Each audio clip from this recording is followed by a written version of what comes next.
અરે આ નાનકો ખરો માણસ છે. કાલે એને કીધું તું કે ટ્રેક્ટર આવે ને તો આ ઝાડા બધા પાવડો હકાવીને ખોદાવી નાખજે, પણ એને કાંઈ કર્યું નહીં. કાંઈ નહીં, હવે ધોરિયો થોડોક આખો આખો લઈ લો, બીજું હું.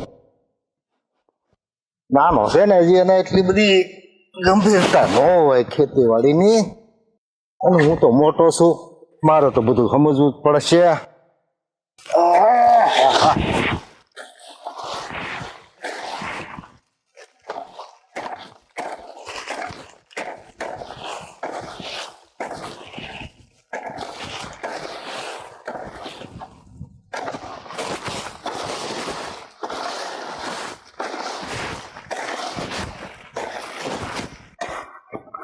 તો આ ઝાડા છે ને ધોરિયો ન થવા દે હરખો, ખોદવા પડે. ડબલ મજૂરી થાય, બીજું કાંઈ નહીં. તો કાંઈ નહીં, હવે થઈ જાય બધી. કાબોડીએ પણ કાટાયો. અરે ભગવાન,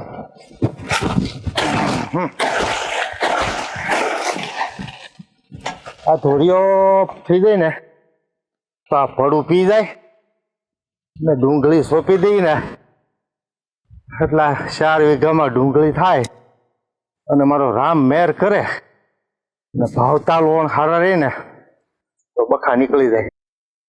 એટલે હું ઓલી હારી કોદાળી લઈ આવું ને તો આ ખોદે લાગી આવે. આ પાવડો કામ નથી કરતો.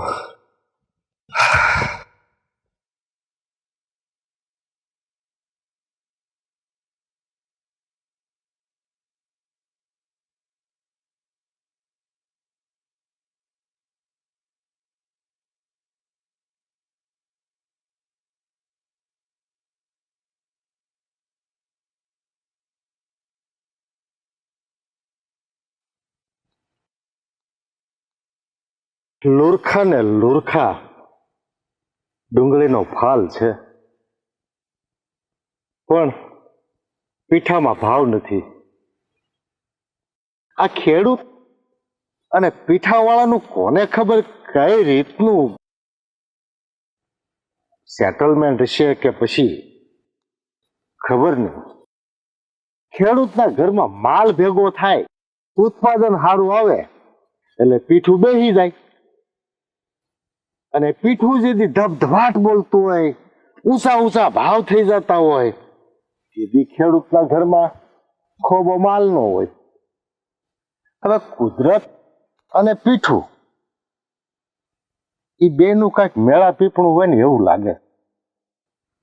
ખેડૂત બિચારો રાત દી મહેનત કરે, ઉત્પાદનમાં આવા લુરખા ભાળી જાય તો રાજીનો રેડ થાય, પણ ઘરમાં માલ આવે અને રાતે પાણી રોવે. માલના થાય પૈસા તો મજૂરીના ન થાય, અને મજૂરીના થાય તો માલના ન થાય. ખેડૂત બાપડો કરે તો શું કરે? આ ભૂમકાની અંદર કઈક લોકોને મેં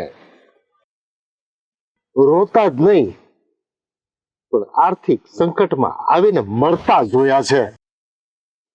ખેડૂત બાપડો કે તો કોને કે? એનું કોઈ સાંભળવા વાળું તો છે નહીં. અને કુદરત તો એનાથી જોજરો આઘો બેઠો છે. ગરીબનું કોઈ નથી. મારા બાપડા આખા પરિવારને લઈને સવારે દી ઉગ્યાના મચતા હોય, રાતે અંધારું આરતી ટાણે ઘરે જતા હોય. નાના નાના ભૂલકાઓ, બાળ બચ્ચા, ઢોર ઢાખર આખો દિવસ સીમમાં રખડતા હોય. આજે ઘરે જાય તો એક ઊંડો નિહાસો લઈને જાતા હોય છે. હે ભગવાન, જે મહેનત કરે છે, મજૂરી કરે છે, પોતાના લોહીનો પસીનો કરે છે, એના માટે ચપટી અનાજનો હક નથી. અને જે ફર્સ્ટ ક્લાસ ઓફિસોમાં એસીમાં બેસીને કામ કરે છે એને જાહો જલાલી. કેટલો સમય ખેડૂત રીવાશે ભગવાન? રહેમ કર. આ મહેનત મજૂરી કરનારા તારા બાળકો ઉપર રહેમ કર ભગવાન. ખેડૂત જે દિવસ હિંમત હારી જશે ને ત્યારે અમીર લોકોને પણ અનાજનો કોળિયો નહીં મળે ભગવાન.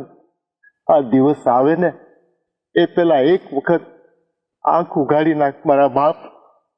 અમારા બાપલા ખેડૂતો મજૂરોને બચાવી લે બાપ.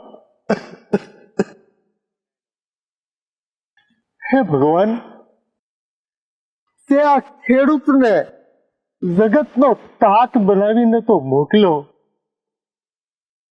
તને ખબર નથી પરિસ્થિતિએ એને કંગાળ બનાવી દીધો છે ભગવાન. એને હવે તું સમજી શકે તો સમજી લે ભગવાન. એને વધારે કંગાળ બનતો બચાવી લે ભગવાન. બચાવી લે મારા બાપ.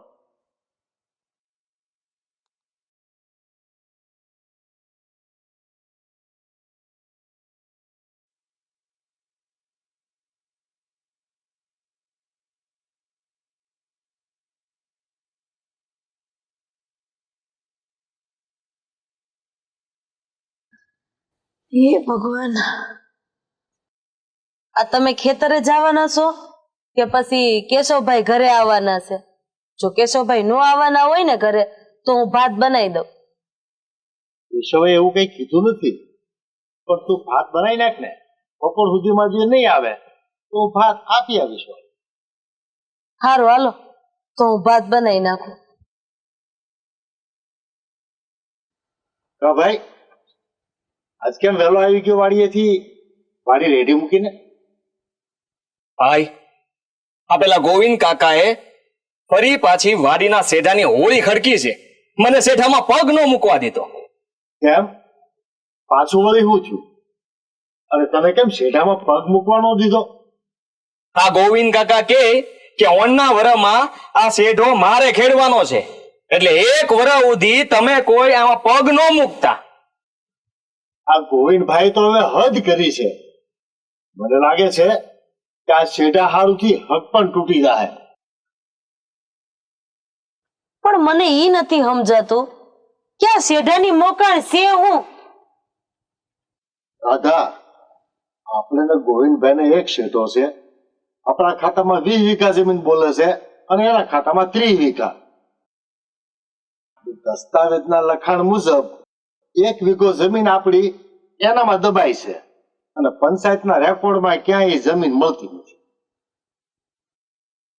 એટલે આ ખાલી 1 વીઘાનો જ ડખો છે એમ ને?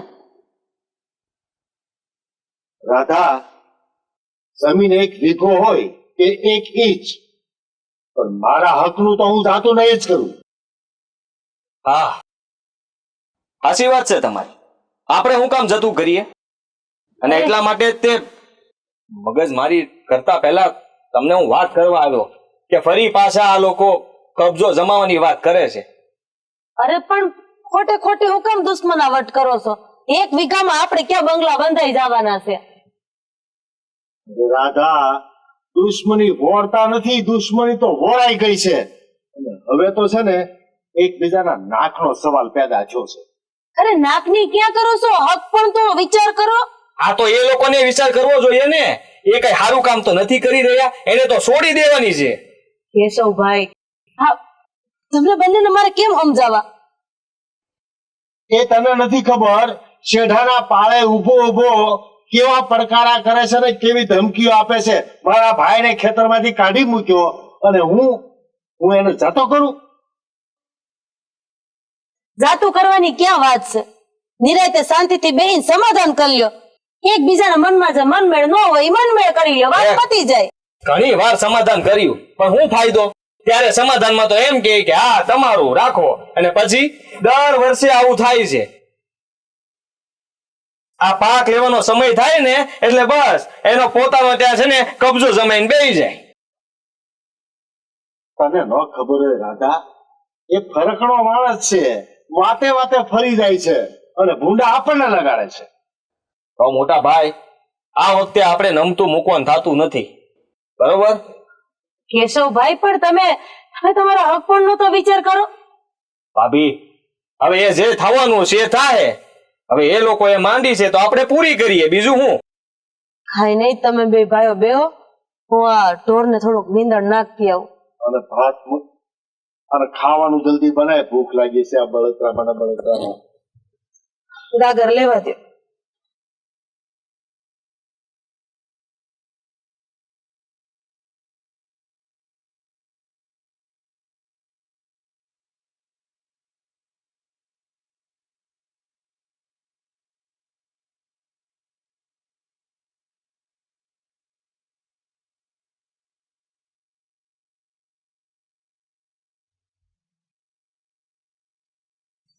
ગોવિંદભાઈ,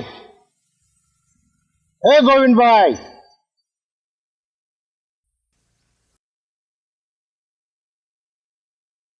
બોલો ને મનસુખભાઈ, હું બોકા નાખો છો? તમે આ શેઢાની લપ કરવા આવ્યા છો એમ જ ને? ગોવિંદભાઈ, લપ તો તમે કરો છો. આપણે બેની વચ્ચે સમજૂતી થયેલી છે કે આ 1 વીઘો જમીન 1 વર્ષ તમારે વાવવાની, 1 વર્ષ અમારે વાવવાની. તો હું લેવાના મારા ભાઈને આજ તમે શેઠાની બહાર કાઢ્યો. મનસુખભાઈ, આ વિવાદિત જમીન કાયદેસર મારી છે અને આ જમીન મારા હકની છે. આપણા બે વચ્ચે ભલે સમજૂતી થઈ હોય પણ આ જમીન ઉપર હક તો મારો જ છે. એટલે એક વાત મારી કાન ખોલીને સાંભળી લેજો, તમારો ભાઈ તો શું, આ જમીન ઉપર હવે હું કોઈને પગ પણ નહીં મૂકવા દઉં. ગોવિંદભાઈ, તમે કહો છો કે આ જમીન અમારી છે, પણ દસ્તાવેજ પ્રમાણે આ જમીન તો મારી છે. પણ મારા દસ્તાવેજ પ્રમાણે આ જમીન મારી બોલે છે, એનું હું? ગોવિંદભાઈ, તમે આ છે ને અવલ સંડાઈ કરી રહ્યા છો. તમે સીધી રીતે માની જાઓ તો સારી વાત છે, નહીતર આનું પરિણામ સારું નહીં આવે. મનસુખભાઈ, મને ધમકી નહીં આપો. તમને તો ખબર જ છે ને કે હું કોઈના બાપથી નથી બીતો. તો પછી ઠીક છે, તમે પણ જોઈ લેજો કે હું કરું છું. જે જોવું હોય ને એ અત્યારે જ જોતા જાવ, પછી હું થયું કોને ખબર. એ તો સમય આવશે ને એટલે તમને સમજાઈ જાય કે મેં શું કર્યું છે. ગોવિંદભાઈ, આ જમીનનો વિવાદ તો એક બાજુ રહે, પણ તમે એ વાત ન ભૂલતા કે આપણે એક હકપણમાં પણ છીએ. મનસુખભાઈ, હકપણમાં જઈએ ને એટલે જ હું હાથ ઉપર હાથ રાખીને બેઠો છું. બાકી તો તમને પણ મારી ખબર છે, કારણ કે મારી મજબૂરી છે. દીકરીનો બાપ છું ને એટલે વધારે તમને નથી કહેતો. એટલે મહેરબાની કરીને તમે આ વિવાદમાંથી બહાર નીકળી જાવ ને તો વધારે સારું. અમે વિવાદમાં ટાઢા પડી જ ગયા હતા ગોવિંદભાઈ, પણ મારા ભાઈને તમે હળધૂત કરીને જમીનમાંથી બહાર કાઢ્યો ને એટલે મારો પારો છટક્યો છે. અરે મનસુખભાઈ, તમને ખબર નથી, તમારો ભાઈ, અરે આપણે તો સગા છીએ, પણ સગા ન હોય ને તો પણ એક વડીલ સાથે કેમ વાત કરવી ને એનું એને ભાન નહોતું ને એટલે મારે બધું કરવું પડ્યું. ગોવિંદભાઈ, એ મારો ભાઈ છે, એ મનસુખનો ભાઈ છે. એને મેં બાંધી રાખેલો છે કે હકપણને નજરમાં રાખીને વાત કરજે, નકર ગોવિંદભાઈ મારા એ ધક્કો ન છે, મારો ભાઈ કામ પૂરું કરી દે. એટલે તમે હું મને ધમકી આપો છો? ધમકી તો તમે આપી છે મારા ભાઈને કે ખેતરમાં પગ નહીં મૂકતો નહીતર મજા નહીં આવે. હા, તો ઈ ધમકીને શીરો માન્ય કરીને રાત્રે હુતા હુતા વિચાર કરી લેજે કે ગોવિંદભાઈ જે બોલ્યા છે ને એ કરીને જ બતાવશે. હું પણ એ દિવસની રાહ જોઈશ. તો મનસુખભાઈ, મારી એક વાત સાંભળી લો કે એક વાતનું ધ્યાન રાખજો કે આ શેઢા હારું તન હકપણ ન તૂટે. ચાલો હવે તમારે મારા વેવાય તો છો, જે હોય ઈ. છેલ્લા રામ રામ. બાકી મેં જે શબ્દ બોલ્યો છું ને એના ઉપર વિચાર કરી લેજો એકવાર. મને ધમકી આપે છે